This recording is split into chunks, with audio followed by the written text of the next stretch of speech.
என்னை தேடும் இறைவனே, உம்மை நாடி வருகிறேன். என்னை தேடும் இறைவனே, உம்மை நாடி வருகிறேன். ஜூலை 14ஆம் நாள். இன்றைய தியானத்தின் தலைப்பு பேச்சும் பலமும். வாசிக்க வேண்டிய திருமறை பகுதி 1 கொரிந்தியர் 4ஆம் அதிகாரம். பேச்சும் பலமும். தேவனுடைய ராஜ்யம் பேச்சிலே அல்ல, பலத்திலே உண்டாயிருக்கிறது. 1 கொரிந்தியர் 4:20. பவுலடிகளார் கொரிந்தியருக்கு எழுதும் இந்த அதிகாரத்தில் சற்றே கண்டிப்பான தொனியுடன் தன் கருத்துக்களை பகிர்ந்து கொள்கிறார். கொரிந்தியர் பவுலையும் அவரை சேர்ந்திருக்கும் பிற ஊழியர்களையும் குற்றம் சாட்டியிருக்கக்கூடும்.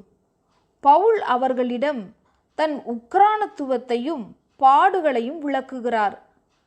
குறிப்பாக தேவனுடைய ராஜ்யம் என்பது நமக்குள் வளர்ந்து கொண்டிருக்கும் தேவனுடைய ஆட்சியை சுட்டும். தேவனுடைய ஆட்சி என்பது அதை குறித்து பேசுவதில் அல்லாமல் நம்மில் செயல்படும் பரிசுத்த ஆவியின் பலத்தில் அல்லது வல்லமையிலேயே வெளிப்படுகிறது. இன்றைய வாழ்விலே வல்லமையான பிரசங்கங்கள் என்று சிலர் ஊழியர்களுடைய கூட்டங்களுக்கு செல்கிறார்கள். அதிலேயே திருப்தி அடைந்து விடுகிறார்கள். எத்தனை பிரசங்கங்கள் கேட்டாலும், வல்லமையான பிரசங்கம் என்று பாராட்டினாலும், வசனம் கூறுகிறபடி பாவத்தை வென்று பரிசுத்தமாய் வாழ்வதையே தேவன் பாராட்டுகிறார். பேச்சு என்பது எளியதொரு காரியம். நாமும் கூட நல்லது எது, தேவனுடைய ராஜ்யம் என்பது என்ன, நாம் எப்படி வாழ வேண்டும் என்று எளிதாக சொல்லிவிடலாம், எழுதிவிடலாம். அதைவிட எளிதாக பிறரை குற்றப்படுத்தி பேசிவிடலாம். சிலர் பிரசங்கங்களில் மிக உரத்து பேசி, வேகமாய் பேசி, அல்லேலூயா சொல்ல வைத்து கூட்டத்திற்குள் ஆவியானவர் செயல்படுவது போல செய்துவிடலாம். ஆவியானவர் வல்லமையாக நமக்குள் செயல்படுவது எப்படி தெரியுமா? நம் பாவங்களை உணர்த்தி அவற்றை வென்று பரிசுத்தமாய் வாழ செய்வதுதான். நம்முடைய செயல்கள் பரிசுத்தமாய் வெளிப்படுவதில்தான் ஆவியானவரின் வெற்றியும் பலனும் விளங்கும். சபைக்குள் ஒருவரையொருவர் குற்றப்படுத்தாமல் சமாதானமாய் செயல்பட தேவ பலன் நிச்சயமாய் வேண்டும்.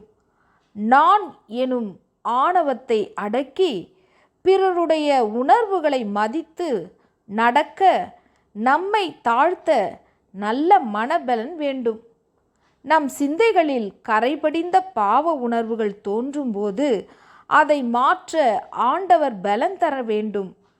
ஏழைகளையும் பிற ஜாதியரையும் பாரம்பரியத்தின்படி வெறுத்தொதுக்கும் நேரத்தில் நம்முடன் பேசி நம்மை திருத்த ஆவியானவரின் வல்லமை வேண்டும்.